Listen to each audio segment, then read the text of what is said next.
ঘুম থেকে উঠে সকালবেলায় দেখছি গাছে কত ফুল ফুটেছে আজকে। তো খুব ভালো লাগলো দেখে, মনটা ভরে গেল।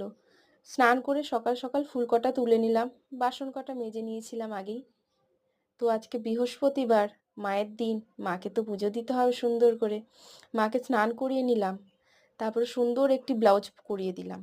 তো ব্লাউজটা কিন্তু আমি করেছি, কেমন লাগলো বলো তোমরা। তারপরে একটি লাল শাড়ি পরাবো মাকে। মাকে আজকে খুব সুন্দর করে সাজানোর ইচ্ছা আছে, দেখি মায়ের কি ইচ্ছে। মা আমার হাতে কেমন করে সাজে আজকে। তো পেছন থেকে শাড়িটিকে সেফটি পিন দিয়ে নিলাম, তারপরে ছোট ছোট করে প্লেট করে নিচ্ছি। তোমরা দেখতেই পাচ্ছ, অত ভালো পারি না, তাও চেষ্টা করি নিজের মতন করে মাকে সাজাতে। সবারই তো ইচ্ছে হয় নিজের মাকে নিজের মতন করে সাজাতে, তাই না? তো এইটা সামনে থেকে আমি আবার ছোট ছোট করে আঁচলটা সামনে দিয়ে নিয়েছি। দেখো তোমরা, মাকে ঘোমটা দিয়েছি, কত সুন্দর লাগছে না? আমার তো খুব ভালো লাগছে।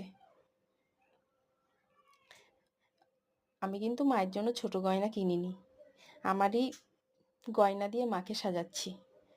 কেমন লাগছে বলো। তো মাকে কানের পরিয়ে নিলাম, গলার হার পরিয়ে নিলাম, হাতে দুটো চুড়ি পরিয়ে নিলাম, সুন্দর করে একটি টিপ পরিয়ে নিলাম।